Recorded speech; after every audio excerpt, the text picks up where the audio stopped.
तो देश की बहस में आपका एक बार फिर स्वागत है। हम बात कर रहे हैं जम्मू एयरफोर्स स्टेशन पर ड्रोन से आतंकी हमले किए और क्या इसके पीछे पाकिस्तान है। अब भारत को कितना आक्रामक होना होगा ये भी सवाल है। क्या हम पूरे देश में एंटी ड्रोन सर्वेलेंस बिठा सकते हैं? बहुत खर्चीला और बहुत मुश्किल भरा काम है। ऐसे में भारत अपने आप को कैसे सिक्योर करे इस तरह के खतरों से?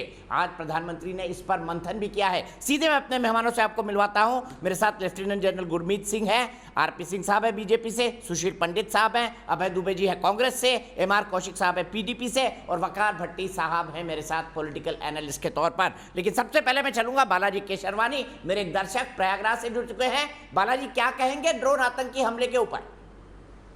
जी, जिस तरह से ये राजनीतिक परिवेश में जो बदलाव आया है और अचानक से आतंकी हमलों की बढ़ोतरी कश्मीर में हुई है।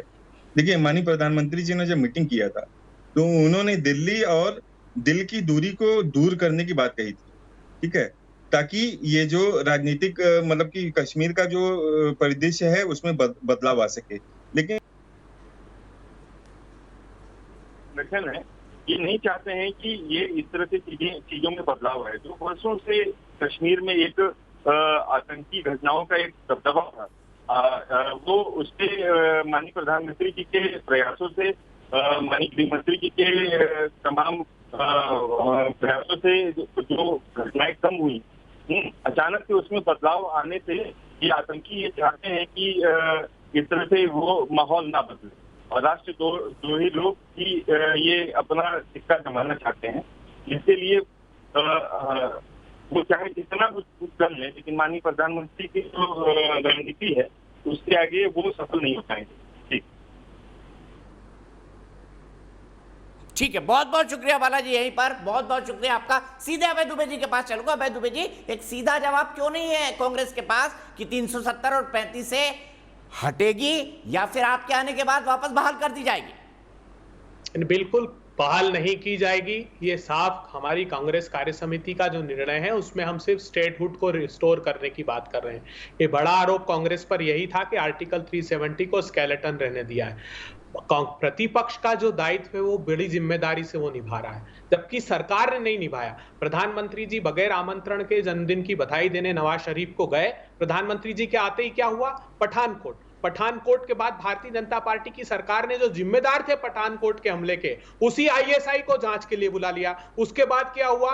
उरी में सेना पर घातक हमला हुआ, बारामूला में इंडियन आर्मी के कैंप पर हमला हुआ, नारगोटा में आर्मी बेस पर हमला हुआ, हंदवाड़ा में राष्ट्रीय राइफल कैंप पर हमला हुआ, सुजवान में इंडियन आर्मी के कैंप पर हमला हुआ, पुलवामा में सुरक्षा कर्मियों पर हमला हुआ, अभी जम्मू कश्मीर के एयरफोर्स के पोर्ट पर हमला हुआ। प्रधानमंत्री जी की सरपरस्ती में 16,583 आतंकी हमले हुए, 1328 सुरक्षा बल के लोगों ने जान गंवाई है, 1501 सिविलियन मारे गए और 1191 बम धमाके हुए।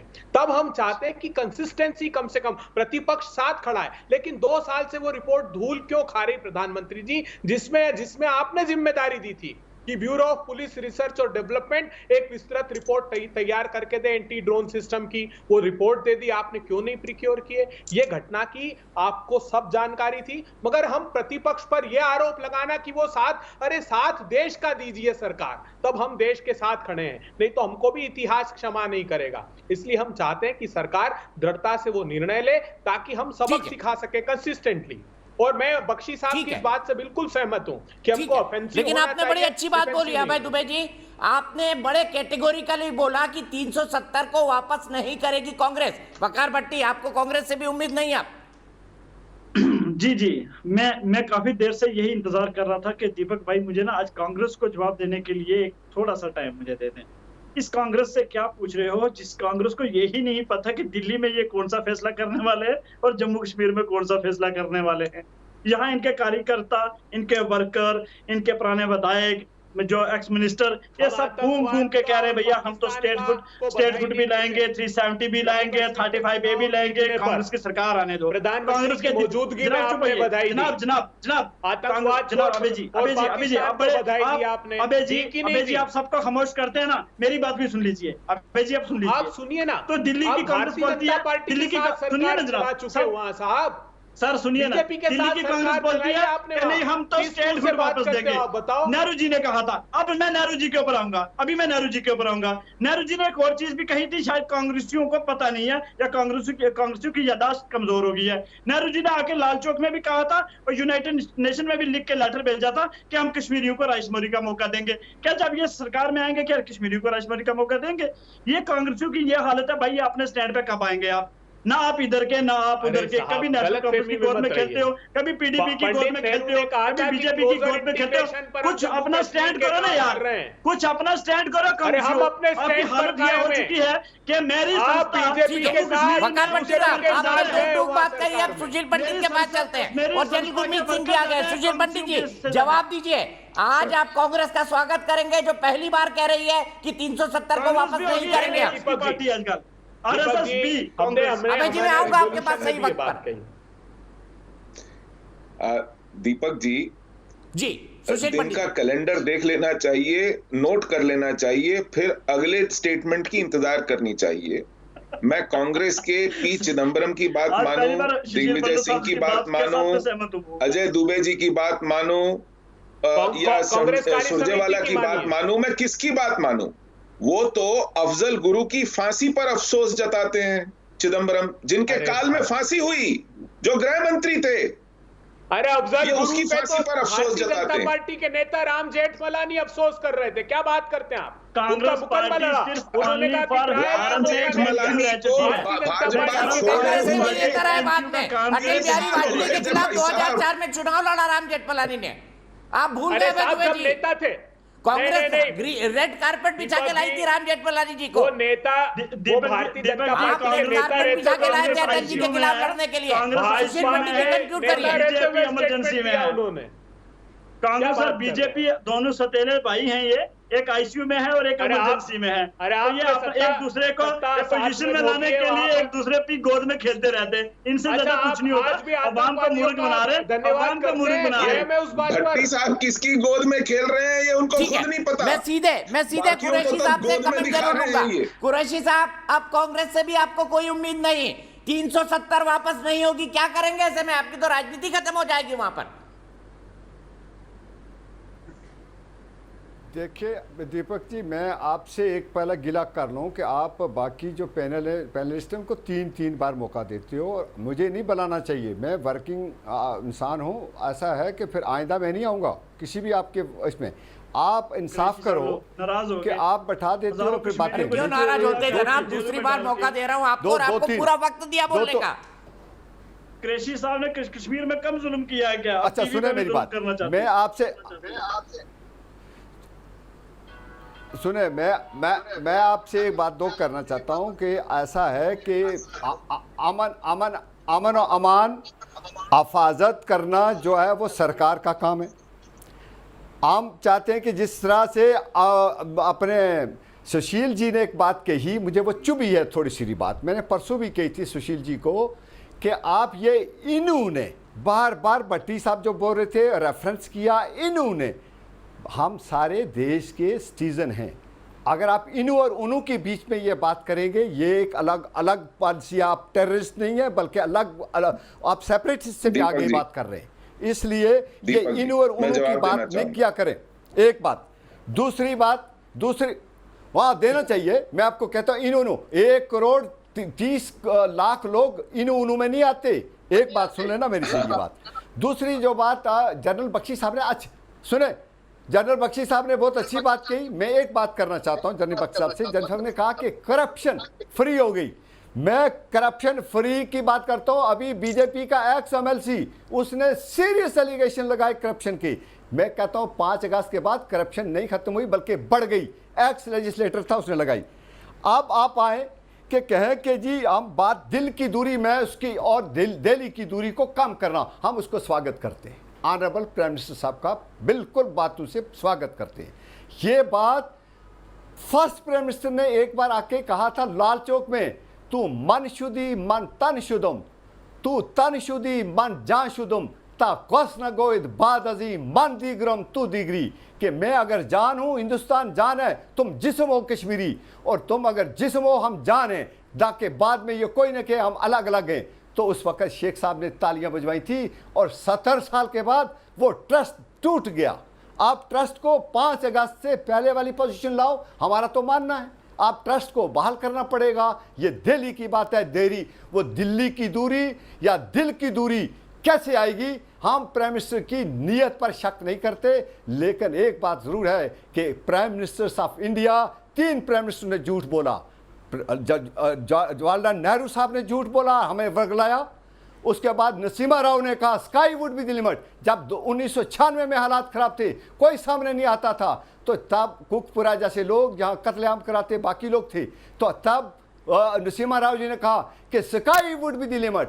आज अगर प्राइम मिनिस्टर साहब ने कहा है, मोदी जी ने, हम इनकी बात का भरोसा करेंगे। भरोसा टूटना नहीं चाहिए, भरोसे को करना चाहिए। ठीक है, इस बात का जवाब आरपी सिंह देंगे। कुरैशी साहब, नहीं देखना। कुरैशी साहब, इस बात का जवाब आरपी सिंह देंगे, लेकिन सुशील पंडित जी, आप कुरैशी साहब को जवाब देना चाहते हैं एक लाइन में। उन्होंने बताया आप इन्होंने और उन्होंने में बांट रहे लोगों को। मेरी बात सुने, मेरी बात सुन लेना, मेरी बात सुने, इनको सुन ले, मेरी बात सुने। 335 से के लिए बस इतना, बस। अच्छा, कंक्लूड करिए कुरैशी साहब, कंक्लूड करिए। 370 और 35 से मैं कहता हूं, फिर मेरी बात कंक्लूजन कर सकते हैं। तो 370 की बाली हमने, या 370 जो है पाकिस्तान से नहीं लिया था, ना हमारी चाइना से लिया, इंडियन पार्लियामेंट ने दिया था। आज भी इंडियन पार्लियामेंट से हमें भरोसा है, वो हमें बहाल करे, प्राइम मिनिस्टर पर भरोसा हमें बहाल करे। और हम चाहते हैं कि वकार की ज़िंदगी, अमन की ज़िंदगी, और हम अपनी आवाम को इस तरह से बिलखते हुए नहीं देख सकते। जम्मू भी नाराज़ है, कश्मीर भी नाराज है, आप देखिए लद्दाख भी नाराज है। जम्मू में मैं रहता हूं, मैं यहाँ हाई कोर्ट में प्रैक्टिस करता हूं, साफ लफ्ज़ में कहता हूं कि हमें ना नौकरी मिली। कल भी कहा था, एक लाइन में जवाब प्लीज। कुरैशी साहब टीवी शो में आके बहुत मीठी मीठी बातें करते हैं, इनको कहिए कि अपनी पार्टी का सेल्फ रूल डॉक्यूमेंट पढ़ लें। उसके अंदर ये साफ साफ वकालत करते हैं कि कश्मीर में पाकिस्तान की करेंसी चलनी चाहिए। कुरैशी साहब लगातार मत बोलिए, मैं अनलिमिटेड टाइम नहीं दे सकता। कहते हैं ज्वाइंट कंट्रोल होना चाहिए, नहीं कर रहे हैं यहाँ पर। कहते हैं कश्मीर के बॉर्डर खोल दीजिए, जॉइंट कंट्रोल होना चाहिए, शरिया आनी चाहिए। ये तो इनकी पार्टी का सेल्फ रूल डॉक्यूमेंट है। फिर कहते हैं हमको इन्होंने उन्होंने में मत बांटो। जब इनको प्रधानमंत्री बुलाता है कहते हैं जाके पाकिस्तान से बात करो। ये पाकिस्तान की पैरवी करते नजर आते हैं। भारत कहते हैं हम सीपीईसी कॉरिडोर में नहीं जाएंगे क्योंकि वो हमारी सॉवरेनिटी का अतिक्रमण कर रहे हैं पाकिस्तान ऑक्यूपाइड कश्मीर में। ये कहते हैं नहीं, हमको सीपीईसी कॉरिडोर चाहिए। ये मसरत आलम को छोड़ देते हैं, ये आसिया अंद्राबी के साथ याराना लगाते हैं, ये हुर्रियत के पैरोकार बनते हैं, फिर कहते हैं इन्होंने जवाब। उसके बाद कंक्लूडिंग कमेंट गुरमीत साहब से। आरपी सिंह साहब, मुझे दीपक, सुशील पंडित जी, कुरैशी साहब, आरपी सिंह साहब, फिर जनरल गुरमीत सिंह। आरपी सिंह साहब, धन्यवाद। बहुत छोटी 2 बातें कहनी। 23 छोटा ही रखिएगा और आज बहुत छोटा, 23 जून और आज 28 जून में 5 दिन में कांग्रेस का स्टैंड बदल गया। स्वागत है आपका। आप, मुझे पता नहीं था दिग्विजय सिंह और तारिक अनवर से पढ़ लेता है। नहीं, गलत बात, और मैं अपेक्षा करूं सर, हमारा कांग्रेस वर्किंग कमेटी का रिजोल्यूशन है। आपको टोका नहीं, मैं टोक सकता था 10 बार आपको। मैं आपकी 10 चीजें, अभी तो अजय रंजन साहब ने क्या कहा था पार्लियामेंट के अंदर, वो बता दूं कि कश्मीर हिंदुस्तान और पाकिस्तान के बीच का मामला है, मेरा बयान नहीं है। और इसी बयान को कोट किया था अजय रंजन साहब ने, कहा था पार्लियामेंट के अंदर ये हिंदुस्तान। और ये बात सुन लीजिए, पीओके पर बात कीजिए, कश्मीर वहाँ इकोनॉमिक कॉरिडोर बना रहा है ना, ये कान खोल कर तो उस पर एक बार मुंह खोलने को तैयार नहीं प्रधानमंत्री जी। वहाँ बड़ा इंफ्रास्ट्रक्चर चाइना डेवलप चलता रहेगा। आरपी सिंह साहब, चलता रहेगा। मुझे कंक्लूड करना है, वक्त की कमी। आप टेलीविजन को समझते हैं सब लोग। जनरल साहब, 30 सेकंड आपके। आगे क्या होना चाहिए, 1-2 लाइन में जवाब दीजिए। देखिए, ये जो आर्टिकल 370 का एब्रोगेशन था, ये 70 साल की गलती को सुधारा है। राष्ट्र के हित में ये इंटीग्रेशन और वननेस किया गया है। अभी ये इंटीग्रेशन और भी आगे है, जिसके अंदर में पीओके और गिलगिट बाल्टिस्तान को मिलाना है। सिर्फ समय और डिसीजन की बात है। और मैं ये कहना चाहता हूं कि ये पूरे राष्ट्र के लिए एक चुनौती है, एक फोकस है कि किस प्रकार कश्मीरी पंडित को रिटर्न और रिहैबिलिट किया जाए। और बड़ी बात यह है, जो प्रधानमंत्री जी की लास्ट मीटिंग थी, उसमें यह निकल के आया है कि डेवलपमेंट और आवाम के लिए क्या किया जाए और किस प्रकार से पॉलिटिकल प्रोसेस को शुरू किया जाए। देखिए, अभी कश्मीर का जो माहौल है बिल्कुल बदल चुका है, और जो अभी पाकिस्तान ने जरूरत की है। ठीक है ड्रोन जनरल साहब, मैं टेक्नोलॉजी इसी बात पर आपको रोकूंगा। अफसोस मेरे पास आज वक्त खत्म हो चुका है। हम फिर इस मुद्दे को आगे बढ़ाएंगे। 90% मेरे दर्शक मानते हैं कि अब कश्मीर पर अब पाकिस्तान से निर्णायक बात, आखिरी चेतावनी देने का वक्त आ गया है। ब्रेक।